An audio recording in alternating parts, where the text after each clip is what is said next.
Good evening. You're listening to the Garden City Community Chat Show with your hosts Carrie, Tom, and Mike. Sit back, relax, and enjoy the show. Well, hello, Garden City and all our surrounding neighbors. Let's give a shout out to some of our neighbors: Westland, Canton, Dearborn Heights, Dearborn, Livonia, Inkster, just to name a few. Welcome to episode number 697 of the Garden City Community Chat Show. It's Thursday, February 27th, 2025. We're so happy you could be with us tonight. We hope you're all safe and doing well. I am your host, Carrie, and also joining me tonight, former Garden City Councilman Mike Jones. How you doing, Mike? Pretty good, Carrie, considering everything. Yeah, exactly. I hear you. I had physical therapy today and I could hardly move. Oh, boy.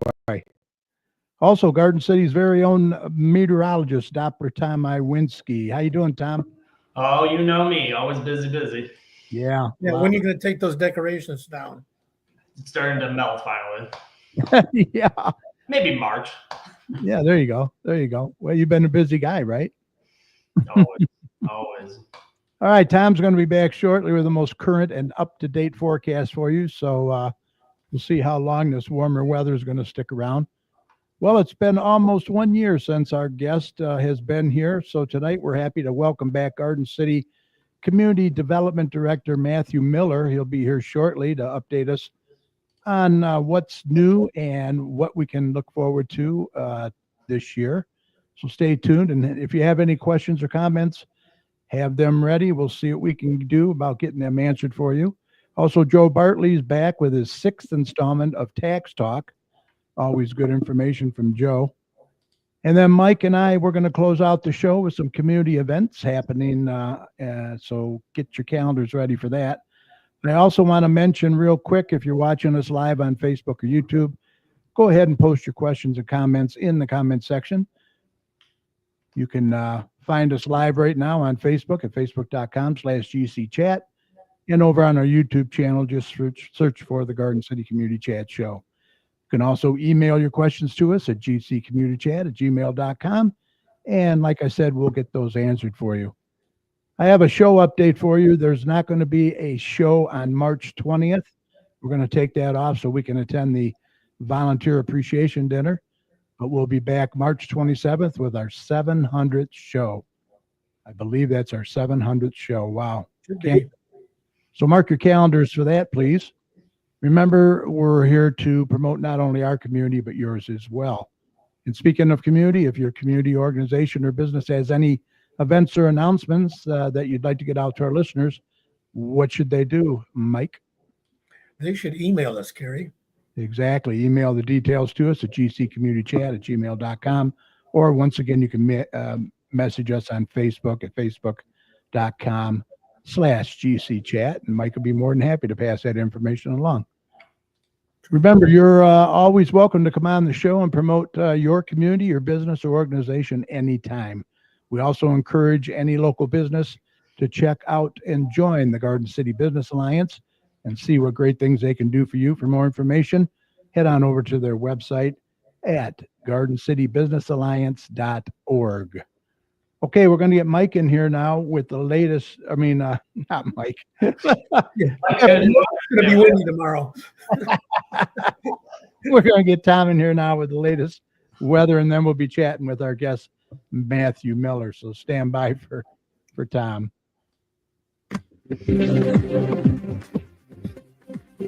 Okay, let's do a check on weather with Doppler Tom. Let's see what he has in store for the rest of this week and the weekend coming up. Tom, take it away. Well, all that white stuff's pretty much gone, isn't it? Yeah, a couple little snow piles still, hanging out, but for the most part, yeah, everything melted. The last couple of days have been not too shabby, especially yesterday. Really nice day out there with temperatures well into the 50s, a lot of sunshine. Yeah. And we're going to do a little bit more warmer weather. We're going to get into some more of that. So not too shabby in the home front, to be honest. We're going to be, like I said, yesterday and into today, we dealt with a little bit of rain at times, but nothing too exciting out there. It was very light in nature. Now you can see the general gist is our temperatures continuing to slide into the 30s.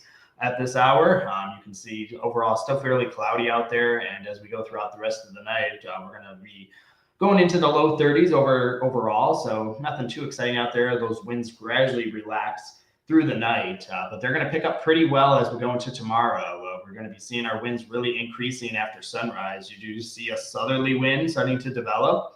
As I've alluded to many times on this show, when we get into a southerly wind, that will increase our temperatures fairly well. So we are going to get well into the 50s tomorrow, probably into the low to mid 50s across the entire region. Wow. And we're going to be dealing with just a little bit of a wind, though. So there is going to be a little bite to the air at times, but nothing too shabby out there. We're definitely going to see a little bit of sunshine building into the afternoon as well. So we will take that to end the work week. Not too shabby of a day out there. And then obviously behind it, there is going to be a little bit of a system moving through, a very dry system, but it does shift our winds and cools us down into the lower 20s for Saturday morning. So it's definitely going to be a brief cool down when it comes to the overall weather as we go into portions of the weekend and go into March. We're not going to see overall a whole lot of warm weather, especially on Saturday. We're going to be seeing our temperatures probably maxing out around midnight, and then some lower temperatures and below freezing as we go into the day on Saturday. So kind of a flip-flop in our weather temperature-wise, given this cold front coming in and bringing us that colder air throughout the day. So overall, it's going to be much colder this weekend, but we will rebound as we go into next week. But the cool down is definitely coming this upcoming weekend. You do see temperatures again hanging around the freezing mark on Sunday as well. But overall, a cold but dry weekend is going to be on tap. So just enough to keep you in the winter feel, if you will, but no major winter storms by any means. But to start the next week, we will be dealing with, again, those modifying temperatures a little bit more. You do see that southerly wind reestablishing itself after the chill over the weekend. So we will get probably in the low to mid 40s as we go into Monday, and overall dry conditions continue. Then we will be seeing another pretty substantial system developing for Tuesday into Wednesday. We will start to see some increasing temperatures again as we go throughout the day on Tuesday. We'll probably see temperatures going well into the 40s, maybe some low 50s as well, as we start to see some rain developing late in the day on Tuesday and into Tuesday night. We will be seeing some rounds of some steady to heavy rain at times as a pretty substantial system begins to move into the region. Overall on Wednesday, we will continue to see the overall evolution of this system continuing to move in. It will get even warmer during the day on Wednesday. We could see some mid to upper 50s. And we even could see, yes, maybe some lightning mixed into this. So it will be enough warm air that we could even see some embedded thunderstorms as we get into mid next week, given that a very dynamic system will be moving across the country. There's going to be quite a bit of severe weather down to the south of us, but we're going to get, again, clipped by maybe some heavy rain and some rumbles of thunder up here in Michigan. So we'll take that. We can handle that. We don't want any more heavy snow or accumulating snow. We'll just take the rain and the storms out there as we get into the month of March. But it will begin to peter out as we get into Wednesday night. But if there is enough moisture on the backside, yeah, we could change over a little bit of some snow flurries on the backside of this as we go into Wednesday night into Thursday morning.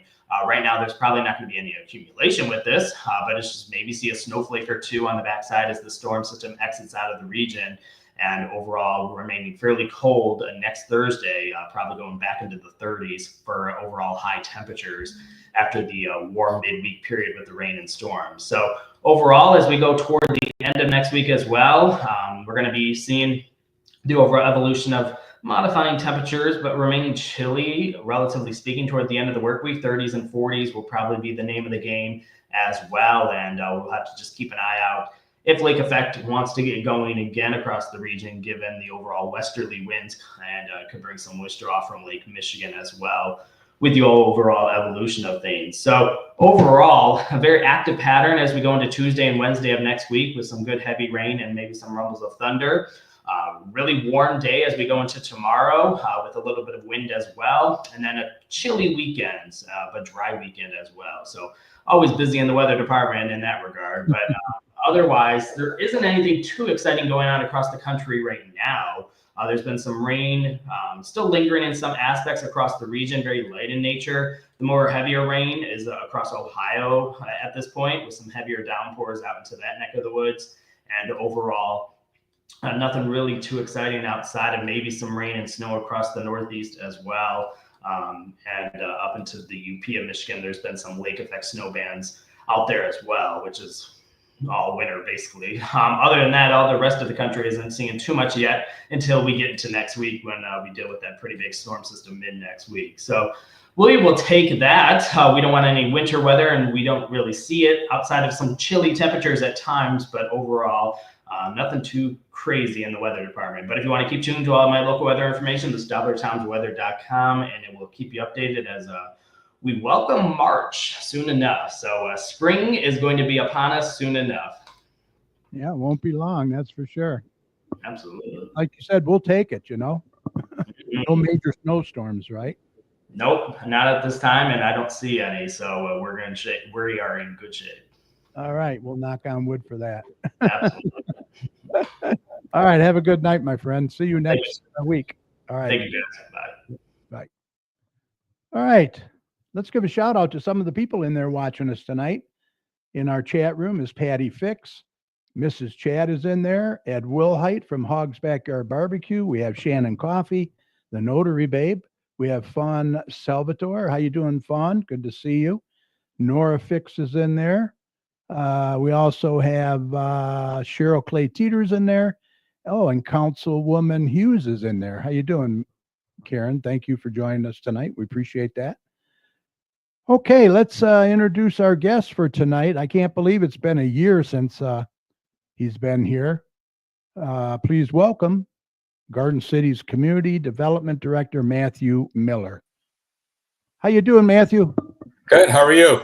We're doing great. We're doing great. It's a good weather report, so that's a plus. Yes, it was. March in like a lamb, I guess, out like a lion, right? Yeah, let's hope. Let's hope so. Let's hope. So you are the Community Development Director, and that covers a lot. Now, you are a man of many hats. You wear many hats right now. Why don't you tell us what all you cover now? Well, I cover the DDA. Mm-hmm. The city has a contractual agreement to provide DDA director services to the DDA. So I do that. I also supervise the building department and planning. So the building department has, we have a good working relationship with Bocelli. They provide the staff. We have a building official, an employee in there that's an office administrator, and then 2 inspectors, 3 trade inspectors, and then Brenda and Margot, the clerks that are working in there. I supervise them, and also planning.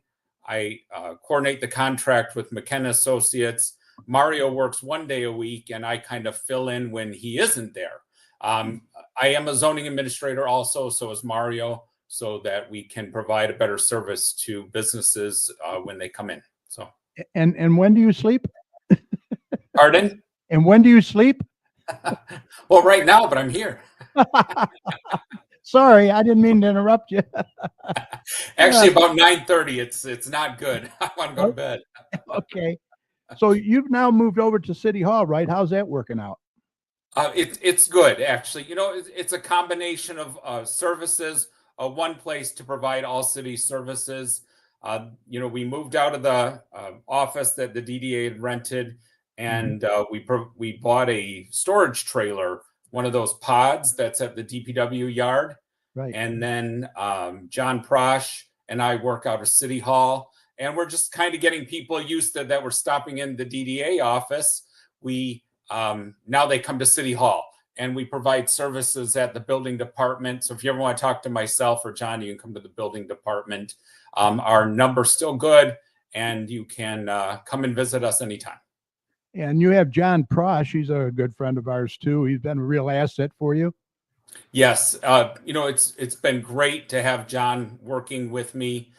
He's been able to show me the ropes and stuff I didn't know. I've been able to teach him some things. I'm really glad that he's there. We have a great working relationship, and he always has the best intentions of the community at heart. And I appreciate that, and I respect that, so that we can work well together. Yeah, that's awesome. That's awesome. So what are some of the events that you have planned this year, the DDA? The DDA. So we are going to do our Lucky Squirrel is coming up. There are 3 of them this year: May 19th, July 17th, September 20th, and a couple not changes, but a couple ideas that we're implementing this year. One is for the May 19th Lucky Squirrel, we're going to have what is called Bag Day. So you're going to register your email. We're going to send you a QR code, and you're going to get a bag when you show us the QR code at the entrance of the Lucky Squirrel. Right. And what's important for that is, one, we're giving out a shopping bag, and actually it has kind of a cute little squirrel holding a shopping bag on it. It's kind of neat. One item, but we're starting to create a database of shoppers, and we're going to start to be able to track how many people are coming to the event, and then we can use that and build on it to inform people when the next events are, what other events are happening in the city. And I think it'll be a great idea. Plus, get some more shoppers in downtown and attending the events and visiting the stores in that area. Right, right. So be looking forward to that on our website. I don't know if it's going to launch tomorrow or not, but we're going to do that and get it ready. So be looking on our website for that. Okay, and then the chili cook-off. Do you have a new date for that? Yes, Chili Cook-Off is September 27th. And that is going to be, of course, at our event space there in the parking area. And again, we're trying to build on last year's success and go forward. One of the things that we're working on is trying to coordinate a volunteer event where we have a pancake breakfast in the morning. So it'll be kind of an all-day event. We're also going to be moving the Touch a Truck I don't know, not event, but area over to Central, and kind of not have people walking between the City Hall complex and the event space, kind of have everyone there at the same site. Yeah, that kind of makes some sense. Yeah. So, and we're always, of course, we're starting to look for volunteers. We have a good program established now where you can, we need the volunteers. You can register your volunteer time for a community organization, and then the DDA will pay you basically a fee, but really it's paying that community organization. So you can volunteer for our organization, provide a service to the community, but in exchange for that, we will be supporting some local community organizations. And at a council meeting, I think Mike was at 2-3 council meetings, I gave a certificate and the amount that we donated to each community event organization at that. And it was nice to be able to give back, but we're utilizing the funds that we really are raising at the event. Yeah, I did see that council meeting. That's pretty cool. So how do they register, or how do they volunteer? They contact your office or online? Yep. Well, we will, when we have the Chili Cook-Off event up online, you can register through that. We'll have a portal. People really used it quite well last year. And, you know, the world is converting over to this online world. The younger people, you know, they're so good at apps and everything, they can just do everything from their phone. But we have the registration, and then, you know, on event day, we had the people come in, we sign them in, we confirm the hours they were working, and then that way we'll be able to do a full accounting of how to disperse the funds after. Okay, gotcha. Now, what about the military banners? Are you going to have those again this year? Yes. So Hometown Heroes, we have some spaces available still. We do a total of 40 banners, and I think I have a couple more left for this year. So if you are thinking of doing it, please get your application in. The application is online. Submit that. I need a good JPEG picture of the veteran in a uniform to attach with that. So you can scan it, send it to us. You can come to City Hall. We have a scanner that will scan the picture that's a good quality that we can use for the banner. Those are going to be installed Memorial Day through Veterans Day of this year. Oh, okay. Go ahead, Mike. What'd you want? No, that's fantastic. Yeah, that's a great honor, I guess. You know, it really is to be able. And then in the end, you know, we give the banner to the family that made the recommendation. Oh, really? I did not know that. That's cool. That's Yeah. really cool. So Councilwoman Hughes says Garden City's fortunate to have Matt's expertise. Yeah, I agree. well, thank you. I Thank agree. you. Yep, for sure. So, also, we're going to have the Christmas tree lighting. That Yes. will be the Saturday after, or no, the Monday after Thanksgiving. I didn't write the date down. I apologize, but be looking forward to that. We coordinate with the Mary Monroe Baptist Church, have the choral there, and then we have the lighting, Santa, all of that. That, of course, is right after the parade. So downtown will be decorated. I don't know if you noticed this year or not, but Gary Carter did an excellent job on the light placement. It was really very beautiful. It created, we're talking about creating place, and that really was a place. You drove into Garden City, you knew you were there, you knew you were downtown. The lights look great. And of course, to kick off the holiday season, we have the parade and then the Christmas tree lighting the Monday after that. So, Right. DDA is still going to be the main sponsor of the parade, right? yes. We had a 2-year contract, 2-year agreement with them to do that. So this, I believe, is our 2nd year. Okay. What else you got?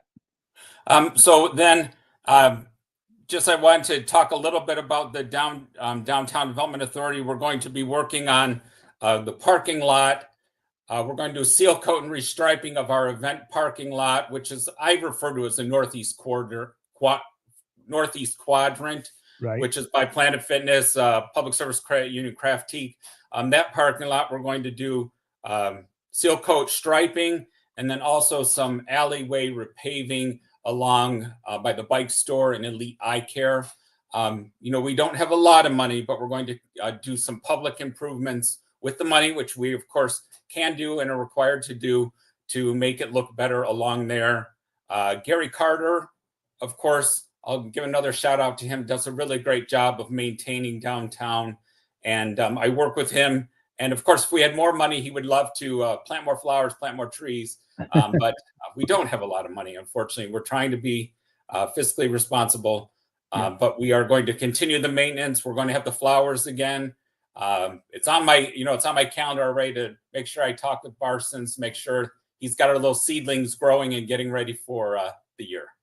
And then you also have the garden club that does the commons for you, correct?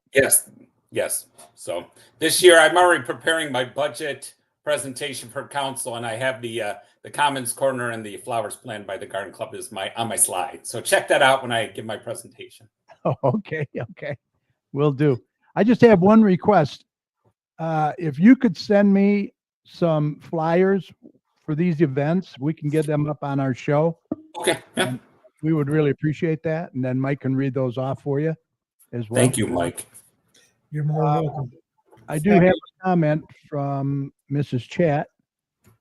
She says she's mentioned this idea in the past. I always thought our Christmas tree would look amazing with some huge colored ornaments. Just a thought. Okay. Suggestion for you there. Okay. So Councilwoman Hughes loves the flowers. Yep. yes. Yep. Oh yeah, it looks good when it's all in bloom. That's for sure. For sure. So then I know I did want to kind of talk about the Commons Corner a little bit. Is that okay? I know you have kind of the Kmart property. Do you want to go to that or? Yeah, let's bring the slides up, and then you can go to that. Comment on that if you'd like. Okay. Well, one of the things. Okay. We'll start with Orrin. So, yeah. Kind of an eyesore right now. I know it is, and we are working with the developer, the person who bought the property, all the way down to La Parisienne, the Mazzoni building. They bought all of that corner. And they do want to do a housing project there with commercial on the first floor. They're looking at actually raising the height in the downtown. We don't have a final plan. We don't have much, but I can let you know that we are in communication with them about some kind of a reutilization of the corner. And I don't have much more. If I had everything, I would be able to tell you. But part of being the community development director is that we, the city, maintains an open communication with people that have key properties in our community so that we're welcoming, but they also know who to contact to have questions for. So Right. that's what stage we are with that. So they bought from this corner all the way down to the old DDA office? And then even, yeah, in the Mazzoni building too. So all the way down there to almost the insurance, or to the insurance office.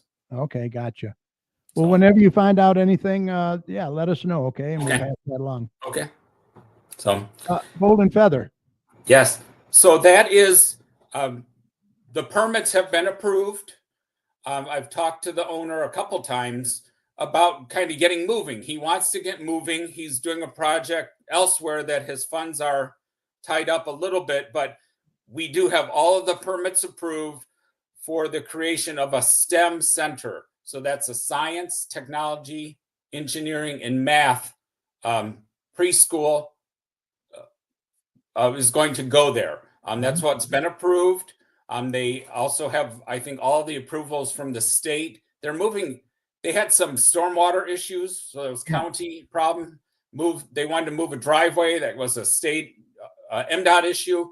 But we've got through all those hurdles. The permits are done. They're ready to go. We're just waiting for them to begin. And I don't have a start date, but everything's done on our end. Okay. So I'm hoping it goes, once they start, they'll be able to do it. So, Right. and we have another STEM center in town too at 30730 Ford Road, just west. And that's kind of a similar program where there is a focused education on that science, technology, engineering, math. Oh, okay. So, Sounds good. Kmart, yes.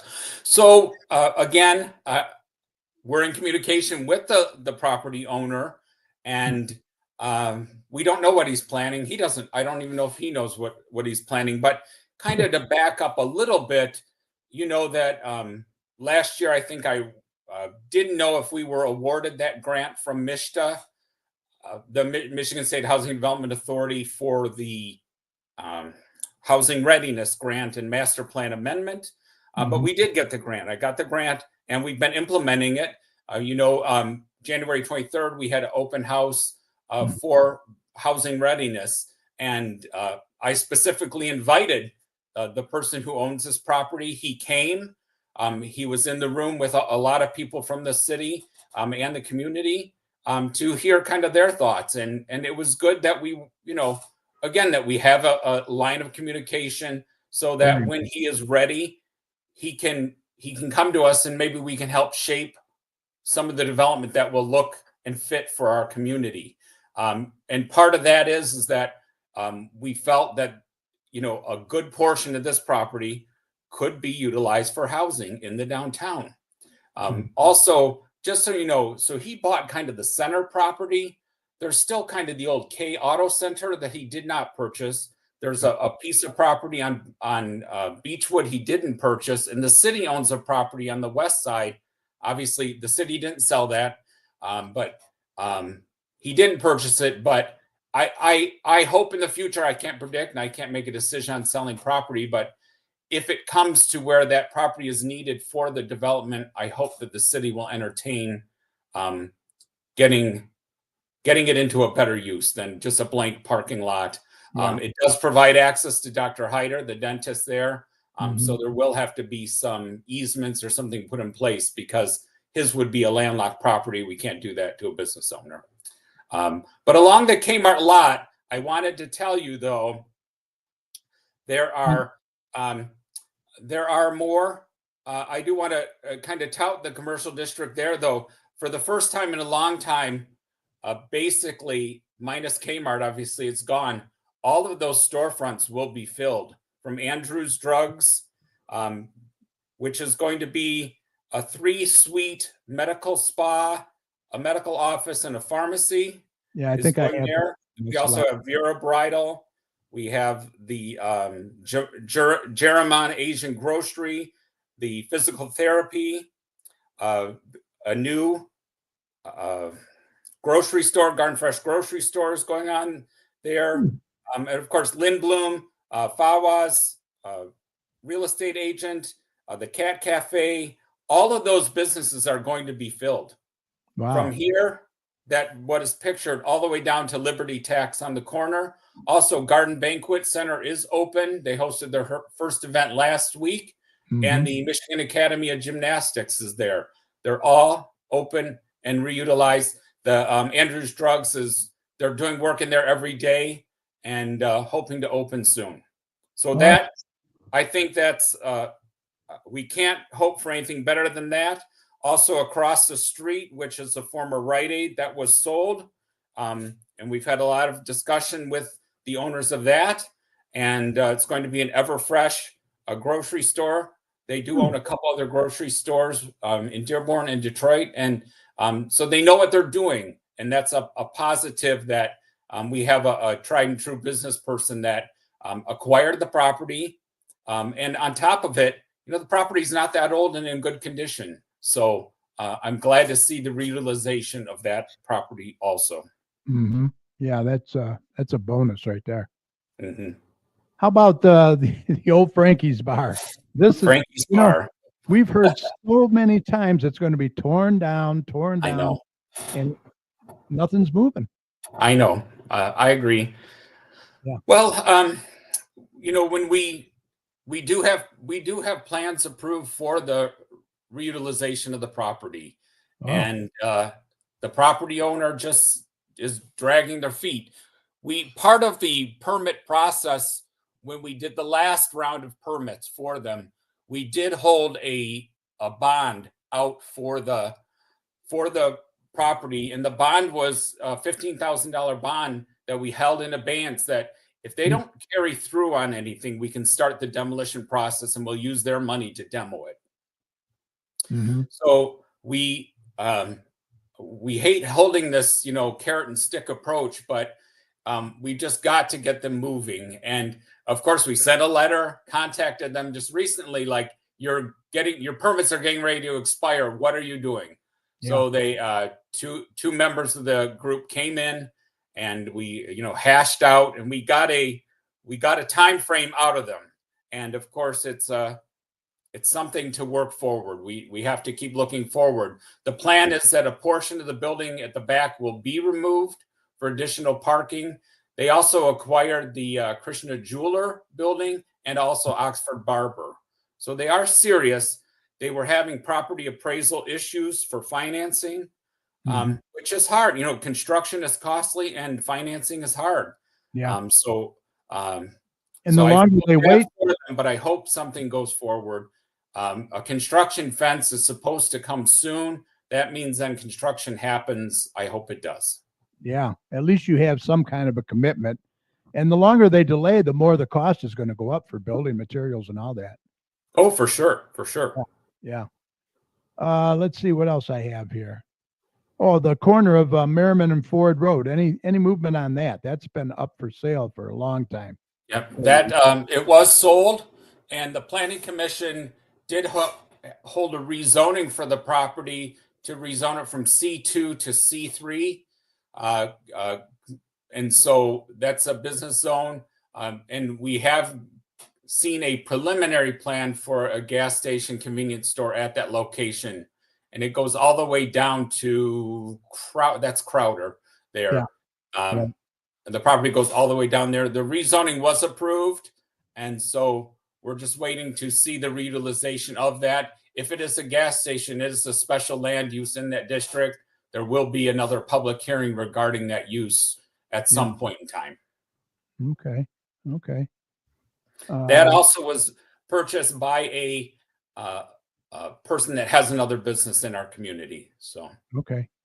Now, how about Maplewood Lumber Site? The guy started gung ho on it, and now nothing. I mean, it's been crickets.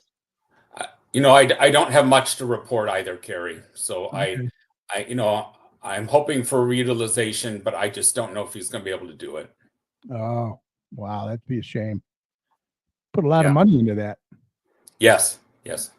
I got a comment from Fawn Salvatore. She says she'd like to see more stores to shop at instead of more houses. So. Okay. Well, I mean, I can agree with that at some level, but I feel that we do need additional residents to support businesses. The business market in the business world, the shopping world, is vastly different from, of course, before COVID and then after COVID. The amount of foot traffic has slowed terribly. So it is hard for these stores to make it. And so I'm hoping that by increasing our population, that it will help. It will help, and that we will be able to have stores that are viable. I don't want strip malls to be built and have them sit empty either. Yeah, So, right. Yeah. So we'll talk a little bit more about housing readiness if you want. But you've got the Bank of America building. I know the city is pretty interested in building the population back up too. Therefore, there's the housing, right? Yes. And it helps everything. The schools, they get increased enrollment, they get per pupil population, per pupil money. It's an advantage, all the way around. Yeah. Bank of America, is something gone in there? Yes, Bank of America was sold, and it is called Paramount Tax Service. They did acquire the property, and I don't know if you noticed, just what's today, Thursday, Monday, or Tuesday, new sign went on the building. They did a new pole sign out front. They also are dividing that into a leasable space, and then they also came to the Planning Commission for an addition on the back for a child care center. A special land use was approved at the Planning Commission. So not at this council meeting, maybe on the 17th, they'll have the finalization of the recommendation from the Planning Commission for that special land use and the site plan. Oh, okay. All right. Sounds good. I did want to mention real quick that I want to thank Google Maps and Street View for these photos. And surprisingly, they're really pretty current too. Yeah. Oh, yeah. Very up to date. Yeah. What else you got? Well, I wanted to talk about family heating and cooling. Yeah, that's supposed to be redeveloped. That's going to be redeveloped. They submitted plans this week. We're in the process of reviewing all the plans. Also, they were part of the DDA provided architectural assistance for some of their drawings that were done. And I'll do a little bit of talk about that in just a second. But family heating and cooling is they're going to keep a portion of the structure, but you will never believe it was a Arthur Treacher's or Long John Silver's or I'm dating myself by saying Arthur Treacher's. I remember them all. So, but it will be a great addition to downtown. They're creating an environment, all of their changes that they're doing really are for their employees. The working conditions in the old Long John Silver are tight, old, and they're completely renovating the entire space for that. I'm looking forward for that. And again, that's more employees that are working here, more people that are here to shop and eat.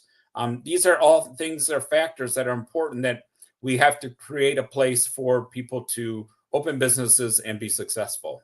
That takes me to Dunkin' Donuts. Hopefully we will. Everyone wants a donut. That over at the old Rally's Drive-In next to Kentucky Fried Chicken on Ford Road, almost to Harrison. That they are they're moving forward. The person who owns that franchise also owns the Westland franchise, and they're working on, of course, developing kind of both at the same time. Okay. But they said, that's been in the works a long time. I know. So that also going along Ford Road, the golf simulation of the store they've got all their approvals and they're just waiting to open. So any golfers can go there and practice on their swing. Yeah, that's going to be cool. I think that's going to be an attraction. Mm-hmm. Yes, I think so too. Yeah. And then just some new housing, the Pardo and Shatka, there was a lot of concern about the 10 new townhouses being built there and the facade. I've been working with the developer to soften the look of that and create kind of an individuality for each of those units that everyone should be glad to see and anybody that will live there will be, I think, very happy. On the Pardo side, kind of each elevation will have a standing metal seamed roof with brackets over it, kind of creating a porch, its own private porch and walkway and little yard in front of each of those 5 units to really create a real townhouse style living. Originally, they had just a common sidewalk in front of each door, more apartment style. This will be more residential in feeling. Also some gable end brackets at the top, shutters, landscaping in front of each unit. I think it'll be very nice. Then I know he put a lot of money in that brickwork, that's for sure. Yes. And his initially it had called for part hardy board, part brick. And of course, by the time it was brick, 2/3 bricked, we didn't even know about his change. His thought was that it's a more expensive material and a better building, which is true, but he changed things and didn't tell us, and that creates a problem for us. Communication. But we try to meet in the middle to where we have a product that still is I think it actually looks quaint and will be a positive for that corner.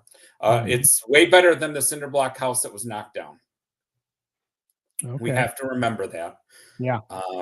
Then also the council approved a lot split recently on Balmoral for 4 additional houses just west of Middlebelt on Balmoral. Oh. And then I think last year I talked about, and maybe I didn't, Crowder Street down right around Garden and Crowder, between Garden and Harrison. The Property Maintenance Board of Appeals, which is also one of the boards that I staff, that's where we basically, if something needs to be demolished, it's kind of our mechanism, the city's mechanism to basically determine that it's a demolition by neglect, and that we can and will and have taken houses down that were a nuisance to the neighborhood.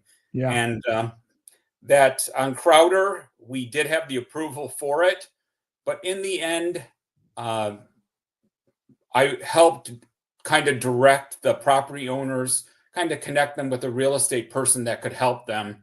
They ended up selling both of the properties, probably for more than, how I felt was, if we knock down these houses, the city is going to put that money on your taxes, the cost, and you're going to be in the hole. You might as well sell it for what you can get. You're ahead, and then the city is ahead, because, of course, the eyesore will be gone. One of the houses with the garage, it was a double lot, has been knocked down. There's going to be, it's zoned actually R2 there. So it's a multifamily zoning district, and they're going to put in some multifamily structures on that property. And that's kind of, it backs up to the new Dunkin' Donuts. So you can just run over and get a new Dunkin' Donut. There you go. Lisa Clark is in there, Matt, and says, hello, everyone. Matt, we are lucky to have you. All right. Thank you. Hi, Lisa. Annette McNeil, she says, sounds nice. Michael Bingo's in there. He says, way better brick. It doesn't look like a housing project, like someone said. Okay. Well, I do want to talk a little bit about some grants. Yeah. Just real quick. I have been working pretty hard on grants. Of course, the Housing Readiness Master Plan Amendment. And, before I go too far on grants, unfortunately, grants for the next couple of years, I don't know how successful we're going to be. Federal money is, even one of the grants that I'm pretty sure we're approved for, I got a 2-paragraph caveat, like, we have approved you. We just don't know what's happening. No. It's so that makes me sad for our community and communities throughout the country that we aren't able to utilize these funds to improve our communities. Right. So, but the Mishta Housing Readiness Grant, we're halfway through that. Be looking for the amendment to the master plan. And then what would follow is some zoning ordinance amendments. And we have to think outside the box somewhat on some of these zoning items to permit maybe some duplexes. But if we have by right duplexes, say on collector streets or something, that we have stringent design guidelines that make them fit in and be a nicer house than what are some of the houses there maybe. I don't know. I don't know how it'll come out, but we also need to look at densities for even our multifamily. We have big setbacks and kind of low density to increase density, and some building heights, especially in the downtown, I think will help with housing. Then also the Safe Street grant. I helped write a consortium grant with Westland, Wayne, Inkster, and Garden City called Safe Streets. And we're looking at, it's a grant to put together an action plan for safety, pedestrian crossing, roadway design in all of our communities. Because, Ford Road goes through our community. We touch Inkster. Wayne Road goes from Westland all the way through Wayne. Right. Michigan Avenue goes all the way around. And so what is important about this grant, the Safe Street grant, it was from the national, the DOT, Department of Transportation. And what's important about this is kind of it lays the groundwork to identify areas that aren't safe, streets that aren't safe, design that's not safe. And then when federal funding, my quote, becomes available, those are eligible projects, number one, and they're higher on the list because we have identified them and we've done some groundwork. So that grant, it seems like maybe a little snoozy, but I think it's an important groundwork going forward that we've identified things that need to be improved, and we can show when they come, when a grant becomes available, be like, here's our plan, this is how we want to fix it. So Safe Streets, also SEMCOG, Congestion Mitigation Air Quality Streetlight Conversion Grant. I applied for that. We did get awarded that grant, but we don't get the money till 2028. Oh, wow.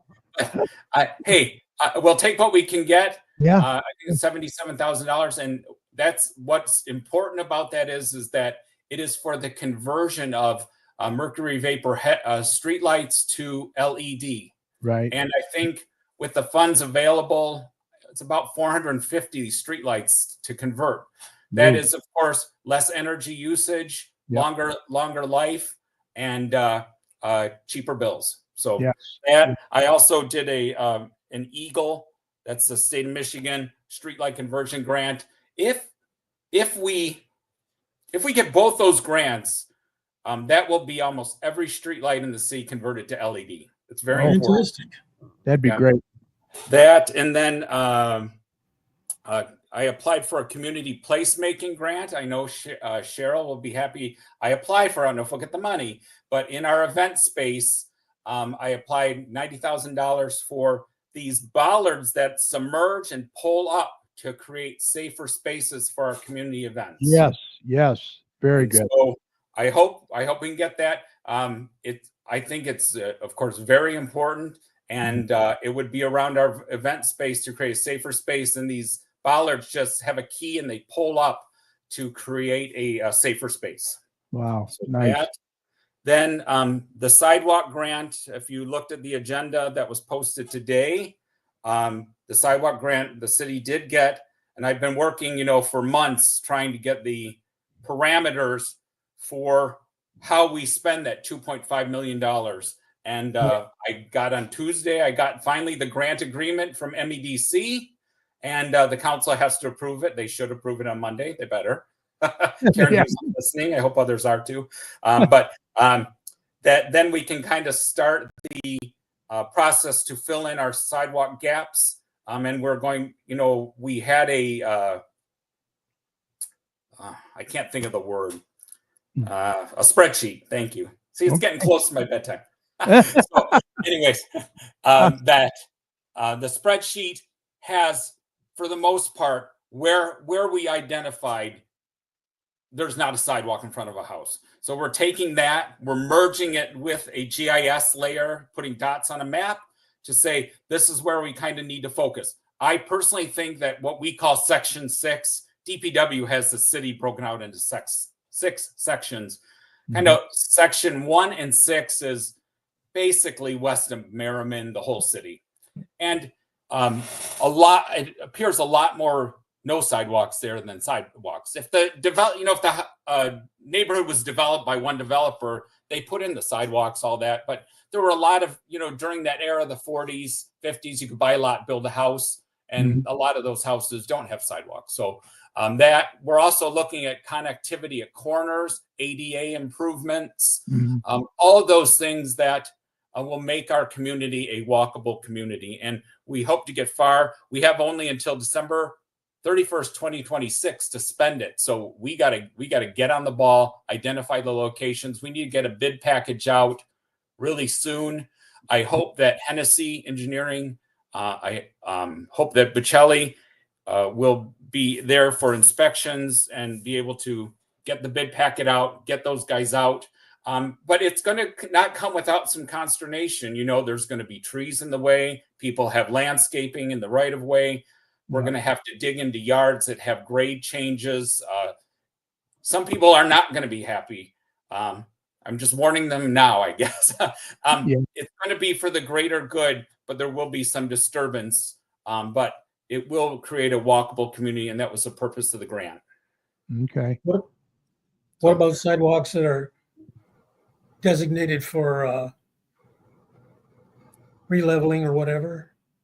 It is for the gaps only, not for the repairs. So we're still going to hold in place the sidewalk program that we have in place for trip hazards and all of that. The purpose was to fill in gaps where there weren't sidewalks. That's me. Yeah. Okay. Well, don't complain about flowers. Don't put flowers out there, please. Right. I'm a tree lover. I'll let Cheryl know. I'm hoping that we can save as many trees as possible and go around them, change some designs so that we can spare those trees. Right. Also, I did want to talk real quick a little bit about the Brownfield Redevelopment Authority Public Act number 381 of 2023. I have attended a couple sessions and continuing ed sessions on that, which it's an important thing for, I think, Garden City and all inner ring communities, where it amended the Brownfield Redevelopment Authority Act to permit housing to occur in a Brownfield Redevelopment Authority plan. So as we've looked at housing readiness, we've identified we do need more residents. It's a property tax credit, but we still, it's kind of, do we get half a loaf or no loaf? Also, the cost for developing in an inner ring often means you have to do demolition, you have to do site work. It's a lot harder to develop in our city than it is in Canton. You just, bowl over, get rid of a cornfield and you've got a housing. Here we've got right-of-way problems, sewer issues, overhead wires, sometimes buildings, all of that. There are increased costs to it. And of course, cost of construction, as I said earlier, is going through the roof. And this may help. And we'll see what happens with it. It's a very new law. And I've been monitoring it and learning about it so that we can, we have to have tools on the shelf in order to help attract people to come to our city and build and develop. Speaking of that, at the last DDA meeting, the DDA did approve a new business incentive program for the downtown, where it's a total, you don't have to use all of this. It's a total of $10,000 for $7,000 for facade improvement, $2,000 for architectural assistance, and $1,000 to improve or put up a sign for your business. That will be a grant. It won't be a loan. And we identified $50,000 in our budget, so we'll be able to do 5 of those. Just think in 2 years, we could have 10 businesses with a new facade or sign or some architectural help to figure out the best way to spend their $7,000. Right. So I think that's important.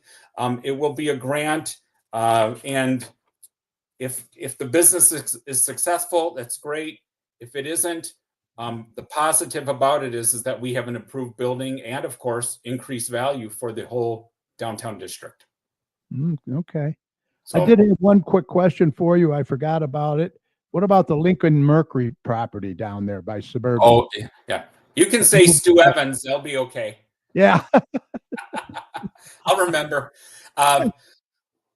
It was sold. Part of it is the old used car lot is a used car lot. It was going to originally be Carvana. I don't know if you knew that or not, but Carvana ran into some issues in selling vehicles in the state, so it has changed to a different. I forgot the name. It's like I just saw it too. I apologize. Okay. That, and then they are in the process of converting the old body shop and garage to warehousing. Part of it is zoned industrial, part of it is zoned commercial in the front. And so they want to utilize, of course, the warehousing portion at the back, and they're making improvements there. They're kind of slow, and I think that they still are trying to sell off the front portion. It's still listed for sale. Michael Over Bingo. in the industrial district too, you're going at the Intex International Extrusions. They just completed a multi-million-dollar improvement at that site. Yeah. I don't know if you saw the construction on Vinoy Road. Yes. There's, they went up and out Yeah. over there for a new extrusion machine that is pretty neat. Actually, when I came first new, I contacted the family that owns that, Nicholas Necker. The Necker family owns that. Got a tour of their facility in Plymouth. They were in the process. He said, "This is what we're going to do in Garden City," and they are.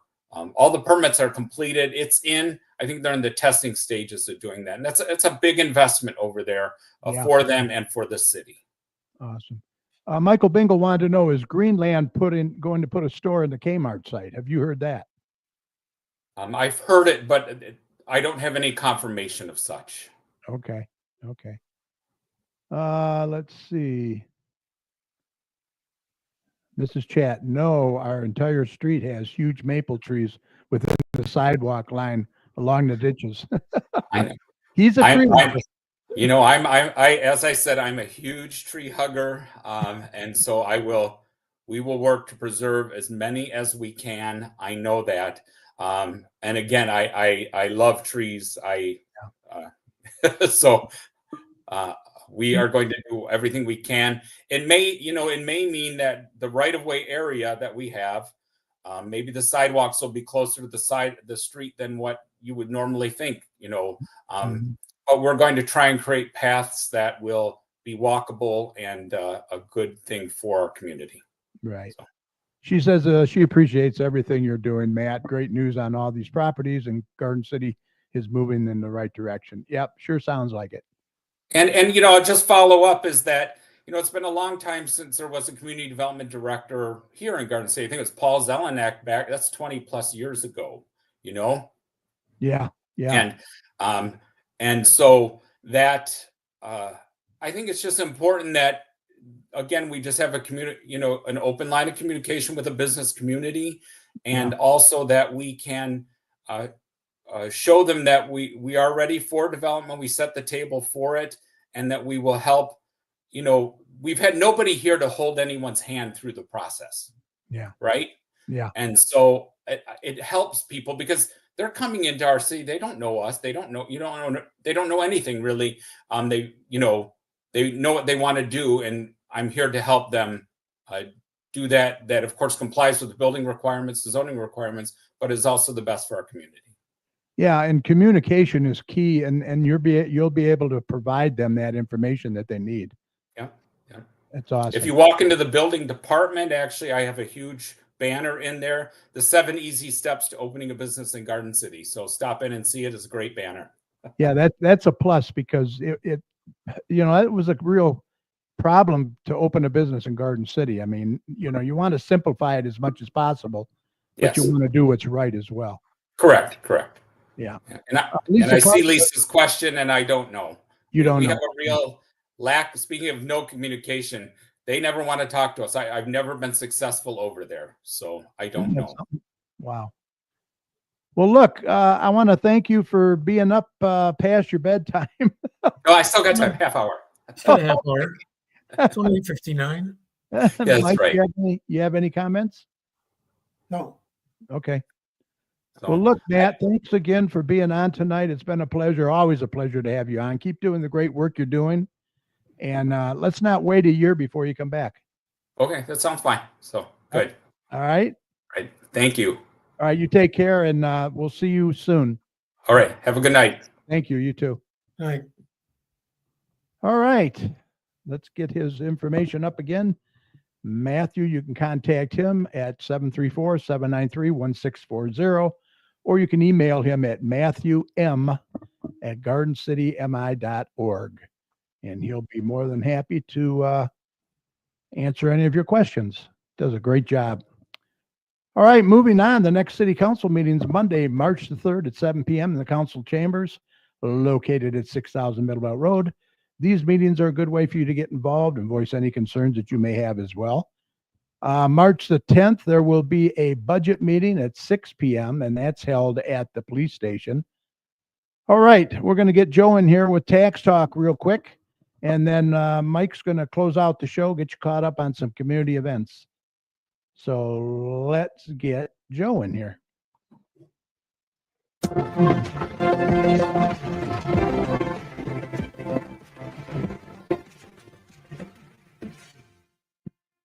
Hello, everyone, and welcome to Tax Talk with Joe Bartley.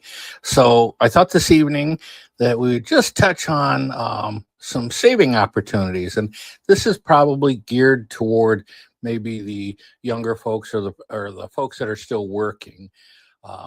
This is probably going to pertain more to you because people ask me all the time, okay, what's better, to do an IRA, a traditional, a Roth, 401k? What's better? Well, the answer to that is, well, it depends. Depends on your situation. Now, if you have an opportunity to invest and have the money withheld through work, through like a 401k, 403b, whatever, depending on the company, that is usually actually the best route to go because that money is taken right out of your paycheck. You don't see it, you don't miss it. What you don't have in front of you, you tend not to miss. So that is a good option. Now, as far as do you want to do a traditional or a Roth? Now, a traditional, which was what originally was started when IRAs first started and 401ks and that kind of thing, the money is taken out before your taxes. So you're not paying tax on that money as it's going in. Now, the flip side of that is when you take it out at retirement, you have to pay the tax at that point. Now, a Roth is just the opposite. The money goes in, you've already paid tax on it. Therefore, when you take the money out at retirement, it's not going to be taxable for you. So a couple things to keep in mind as you're making a decision. Do you want to go the Roth or the traditional? You have to think about where you're going to be when you retire as far as money wise. Now, we're expecting that there to be Social Security for you. Do you have a defined pension? Do you have other income that may be coming in? What's your income going to be? If you think that your income may be a little bit higher in respect to after retirement, you might want to think about doing the Roth because the money's already taxed and you're not going to have to worry about paying tax on that once you retire. Now, if you think that your income is going to be less, the traditional one might work for you because then at tax time, when you retire, there may be more wiggle room so that you still aren't taxed heavily on that money. Now, again, there's different scenarios depending on the person, and it's good to talk to somebody about it. Now, I'm not a financial expert. I'm a tax guy, so I'm looking at it from a tax point of view. The other thing that you may want to consider is whether we like this or not, and this may not be a popular statement, but taxes are probably the smallest that they're ever going to be. I think the taxes are probably only going to go up in our lifetime. So maybe to pay the taxes now might work out better from a financial point of view. Now, the other thing to think about, though, just to throw things in the mix, is when you do a traditional, that does come off of your income. So at tax time, if you made $40,000 and you had $10,000, I'm using this as an example, then you would only actually pay tax on your tax return on the 30,000. So you're saving money now. So you just have to kind of weigh it out and it depends on where you're going to be when you retire and where you are right now. So kind of good to sit down with somebody, look at your future, what you think is in your future. Obviously, we don't have crystal balls, but it may be a good idea. But in any case, if you're a young person, please try to put back some money, whether it be in a 401k or to set aside in an IRA or something, some kind of an investment. Save for your future. It's going to benefit you greatly in the long run. Thanks. And I'm Joe Bartley from J&J Taxes and More. I hope that gives some people things to talk about or think about at least. And again, Joe Bartley, and I look forward to seeing you soon. Have a great week. All right. Thank you, Joe. Good information there. Yeah, our young people need to start saving. That's for sure.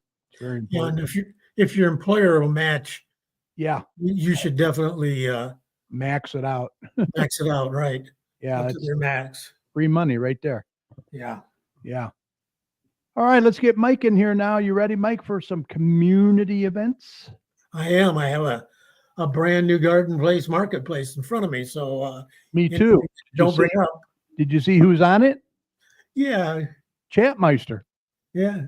And speaking of Chatmeister, I have the tickets for the Okay. sponsors for you and Cheryl. Okay. Thank It you. says Mike and Carrie, but Yeah. I get in free because I'm working, so it doesn't matter. All right. Sounds good. Appreciate it. And I'll get you a check. It's all right. All right. Well, when you say goodbye, That'll be the day. Okay, it's time for some community announcements. Where you So let's gonna get Mike in leave? here. You Mike, know it's a yay. lie. That'll be the day when I die. Yes, sir. Garden City Ice Arena has ice for sale for hockey practices, hockey games, open skating, birthday parties. It's available for rent. Call them at 734-793-1882. Penny Bingo, the first and fourth Wednesday of every month at the Radcliffe Center from 1 o'clock to 2 o'clock, 25 cents per bingo card. Bring lots of pennies because they're used as the markers. This is for ages 50 and older. Hopefully you take home more pennies than you brought. Right. Straight Farmhouse has a plethora of events available to you. Got it in ahead of you. They're open Wednesday and Saturday noon for tours from noon to 3.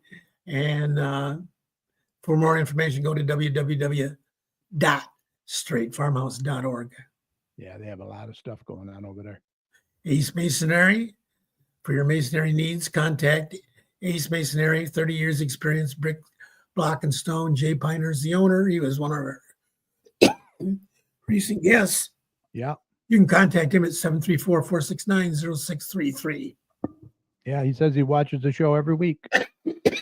No, we'll keep playing his flyer there.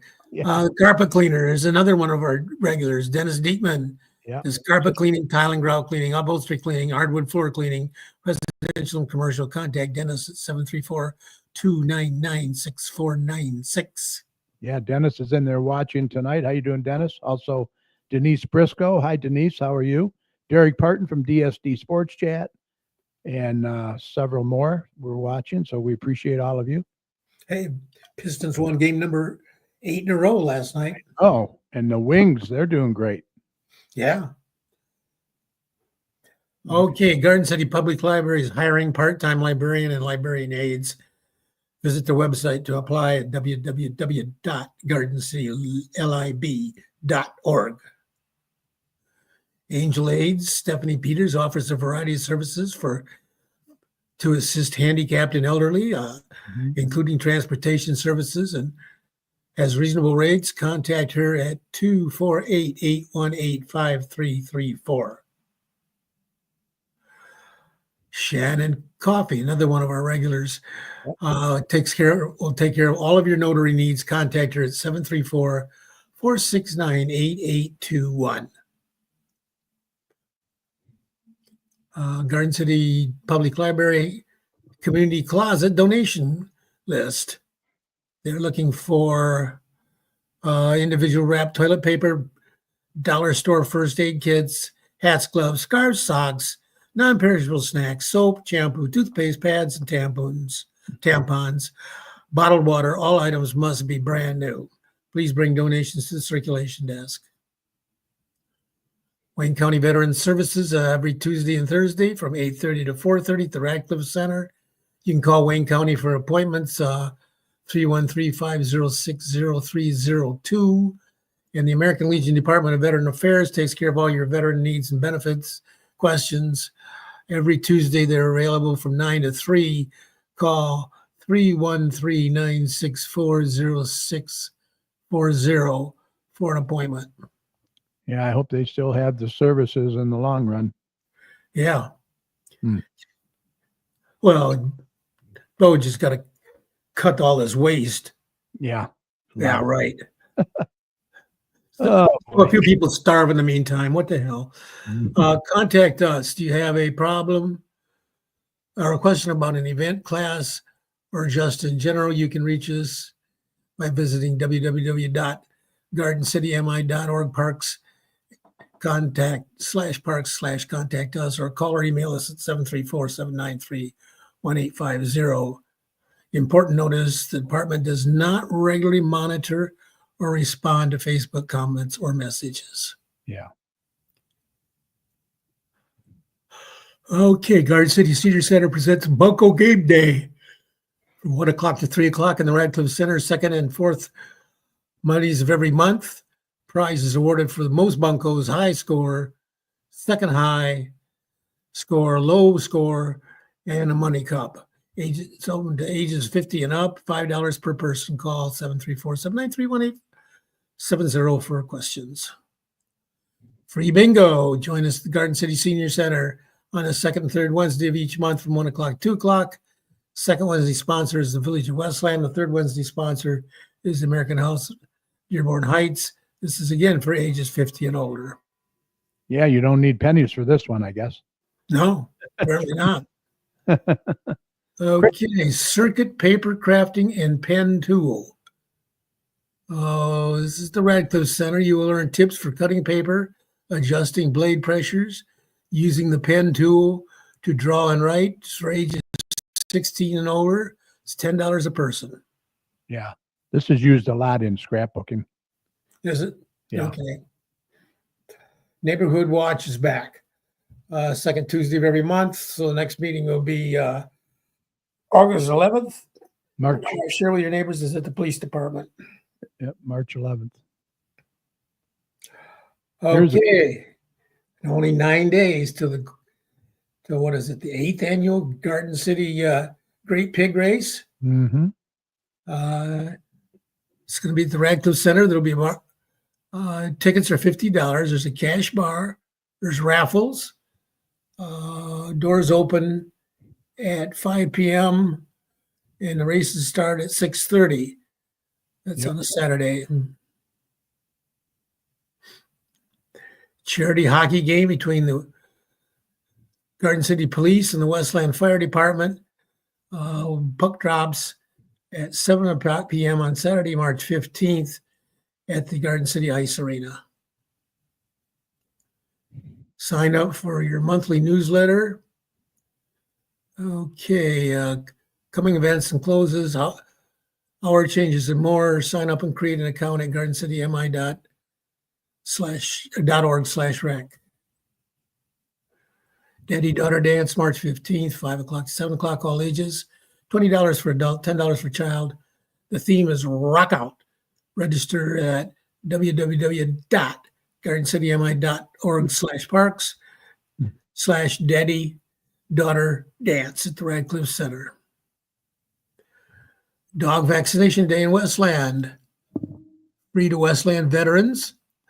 They'll take care of all of your dog vaccination deals, including installing chips so that you can find the dog if lost. Saturday, March 15th from 10 o'clock to 2 o'clock at the Westland City Mall. St. Patrick's Day lunch. Okay, hopefully they still have some tickets available. Yeah. This is going to be in the big room, so I think there should be a lot of space. Yeah. Corned beef sandwiches, coleslaw, chips, dessert, green punch. Okay. Mhm. Saturday, March 17th from 12 o'clock to 2 o'clock. Friendship Music Community, ages 50 and older, located at the Radcliffe Center. Kids Power Karate. Introductory karate program, March 17th to April 21st, Mondays 6 to 6:30. Meeting at the Radcliffe Center, $42 for 6-week session, ages 6 to 13. Focus, discipline, fun.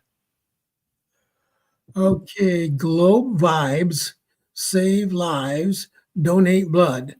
Garden City Parks and Recreation Blood Drive on Tuesday, March 18th, located in the gymnasium. Yep. At the Radcliffe Center. Appointments preferred. Walk-in is welcome. Yeah, And that's Tuesday, March 18th, 2:30 to 6:30. Okay. yeah. Hmm. Parents Night Out, crafts, games, pizza, Garden City Parks and Recreation presented, $20 per person, ages 5 to 12. Next event is going to be March 21st. Yeah. Drop off the kids and go out with your better half. Yeah. A comedy night fundraiser is being held at the Dearborn Heights Moose Lodge. Cash bar, 50/50s, raffle baskets. It's going to be on Saturday, March 22nd. Doors open at 5:30, and the show time is at 7 o'clock. Our own Kevin Kramus will be the MC. Mm-hmm. Adult Softball League, Tuesday co-ed, Thursday men's, Sunday men's. Cost is $500. Starts week of May 6th. Umpire's fee is $20 per game. Adult Kickball League, starting May 19th. $250 per team. Fridays 6:30 to 11:30 from May 9th to June 27th. Register now online. Dirty Rotten Scoundrels at the Inspire Theater. $22 a ticket. Their shows are going to be on Friday and Saturdays, March 21st and 22nd, 28th and 29th, April 4th and 5th at 7:30. And Saturday and Sundays, March 22nd, 23rd, 29th, 30th, April 5th and 6th at 2 o'clock. They're located, of course, at 33455 Warren Road in Westland. That's between Vinoy and Wayne. Yep. On the south side of the street. Yep. Wayne Road Cruise. Save the date. It's going to be on June 14th in Westland. Autos for Autism, another big program. The 24th Annual Car Show, Monday, June 16th from 4 o'clock to 9 o'clock in the Garden City Middle School, 1851 Radcliffe, near Front Road in Wildwood. Bonnie and the Working Girls will be providing live music. There'll be R&J Smoke Meats. Motorcycles are welcome. Carrie will be there doing the judging. I'll be making sure that Carrie's numbers are properly recorded to determine the winner. Yeah, that's a big event. Very big. Yeah, it's huge. Usually the hottest day of the year, too. Yeah. Probably warmer today. Yeah. Save the date, Sunday, August 24th. Cruise and Hines, the biggest car drive in Michigan, bigger than the Woodward Dream Cruise. Yeah, nothing but the classics. Yep. And that's all I have. Okay. I got my marketplace too. Garden City Marketplace delivered here. A lot of good stuff. If you'll notice, the See, Chatmeister is on the front. So if you put your money on that. yeah, second heat. I think we're lane 4 or lane 5. Okay. Sounds Saint- good. St. Thomas the Apostle Parish is having their world famous fish fry. Oh, every yeah. Friday from March 7th Yeah. through April 18th, 4:30 to 7. Mhm. Great dinners, friends, and desserts at 31530 Beach Street in Garden City.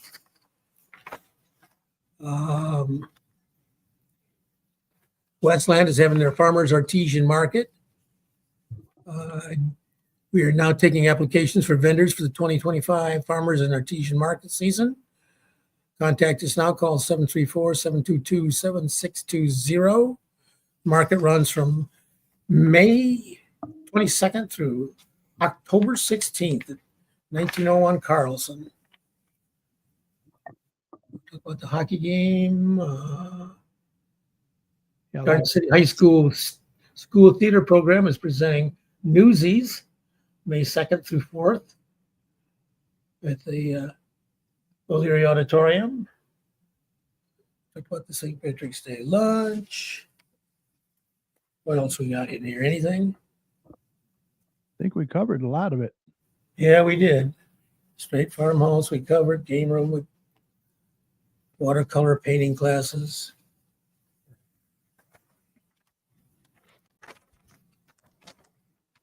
Okay, any other things, Mark? Save the date. Yeah. Oh, soup and salad fundraiser at the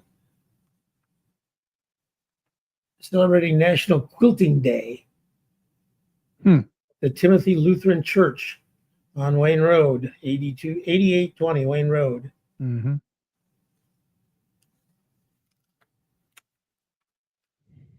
Preschool playtime. $3 drop-in for ages 1 through 4, Monday mornings from 9:30 to 11.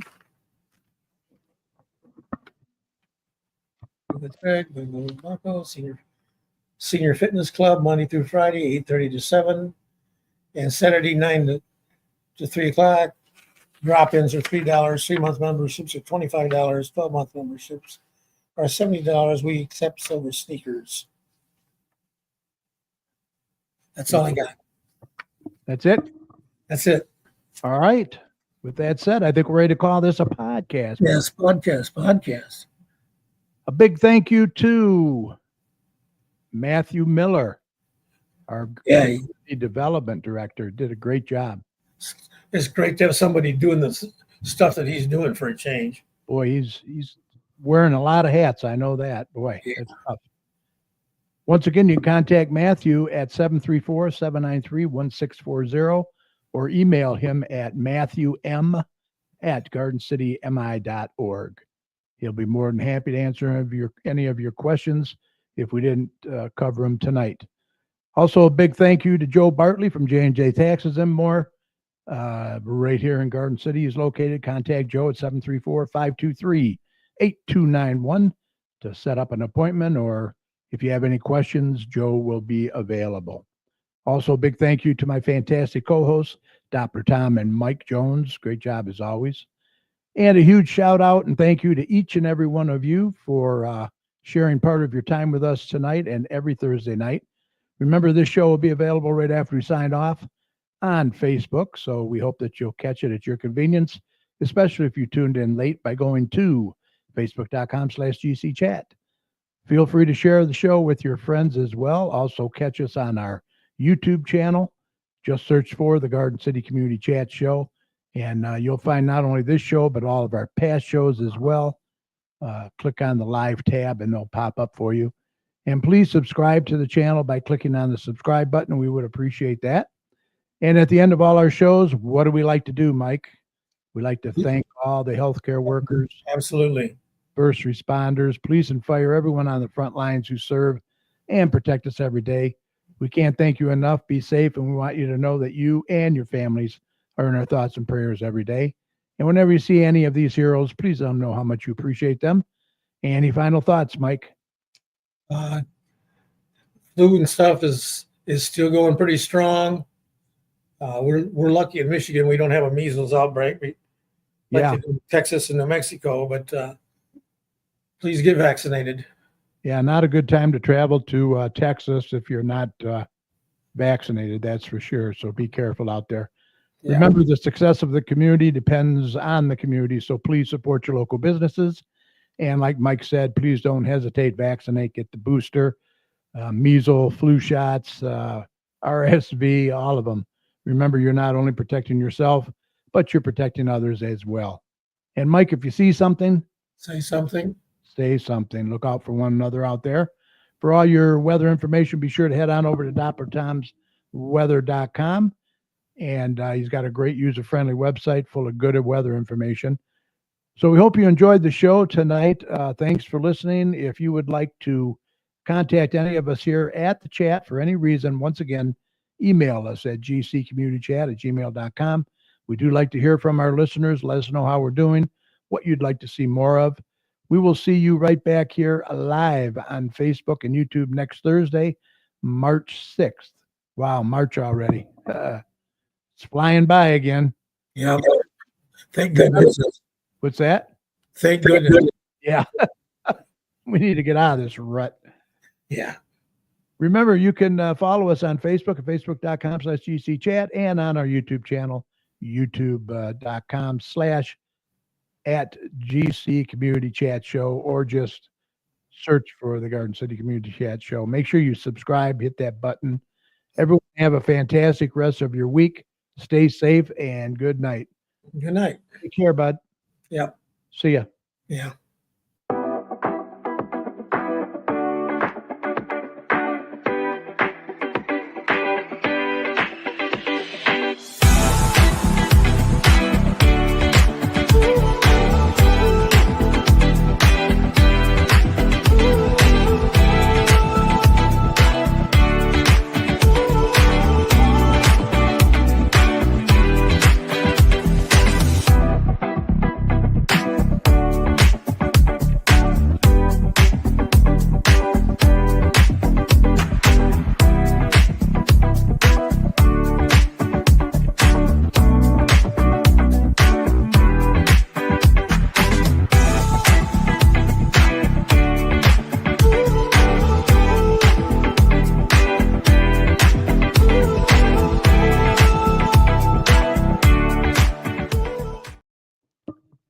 All right. Thank you, everyone, for watching. Really appreciate it, as always.